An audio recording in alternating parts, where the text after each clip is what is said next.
ازيكم يا حبايب قلبي؟ عاملين ايه؟ يا رب تكونوا بخير. النهارده بقى نعمل مع بعض فطار تامن يوم رمضان. تخيل انا ما عملتش فطار تامن يوم رمضان. بصراحه الشهر ده بيعدي هوا وعدى بسرعه قوي. خلاص اول 10 ايام خلاص عدى اهو. معايا هنا بقى فرختين بلدي كده مغسولين ومنقوعين زي ما انتوا شايفين. هاخدهم برضه ادوهم شطفه كده كمان لانهم كانوا في الفريزر وفكوا.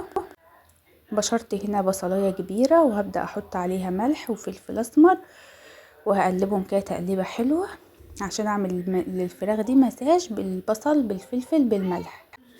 في المرحله دي بقى هبدا كده تحت الجلد، هبدا بقى احشي كده البصل بالملح بالفلفل، مفتحه الجلد وغاسله تحته، فهبدا بقى احشي زي ما انتوا شايفين كده.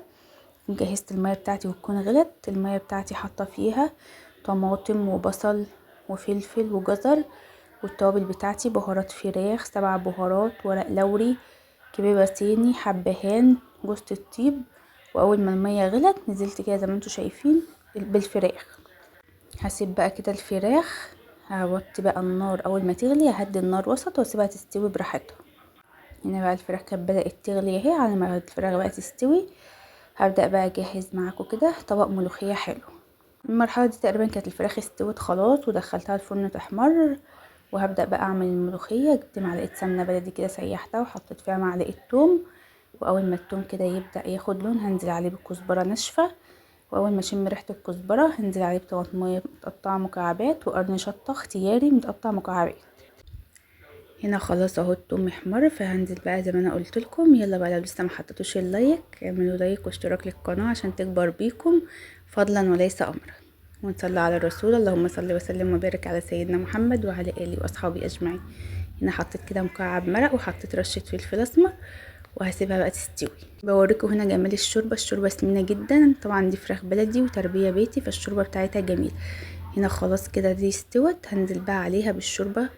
اوريكم بقى هنا الشوربه صفتها، هي عامله كده طبقه سمنه على الوش سمونيه ما شاء الله. الشوربه جميله قوي.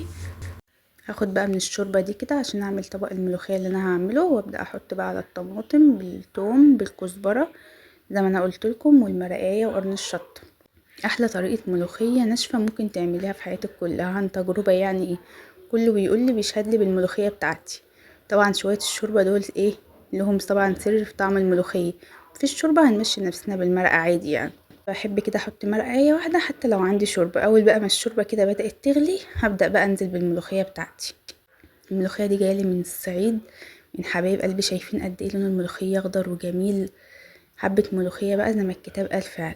هبدأ بقى احط الملوخية تدريجيا والنار هنا هادية خالص، وابدأ اقلب عشان النار لو عالية الملوخية هتفصل مني. هنا بقى بوريكم اهو القوام بتاع الملوخية، ما هياش فاصلة ولا حاجة، والطعم بصراحة كان في حتة تانية خالص. في المرحلة دي بقى كان الفطار بتاعنا خلاص كده خلص. الديك بقى والفرخة كده لسه طالعين من الفرن حالا واخدين اللون القمر ده. عملت كده معلقتين صلصة عليهم معلقة زيت وملح وفلفل، ودهنت بالفرشة ودخلتهم تحت الشواية ياخدوا اللون اللي انتوا شايفينه ده. كان عندي بقى رز باقي من امبارح حطيته في صينية كده وهديت عليه النار اتسخن اكنك لسه عاملاه حالا. هنا بقى الفراخ مدخنة قوي وقدمته كده في الاطباق مع طبق شوربة ونص ليمونة والملوخية، وحطيت هنا كوباية خروب وكوباية فراولة باللبن باقية برضو من امبارح. وقضينا اليوم حيرة الاكل، كل يوم هناكل ايه وهنطبخ ايه. يعني انا شايله هم بكره هنطبخ ايه. الواحد خلاص زهق من الكلمه دي. يلا بقى يا حبايب قلبي مستنيين ايه؟ اعملوا بقى لايك ودعوه حلوه من قلبكم ولكم بالمثل، واشوفكم في فيديو جديد على خير يا رب.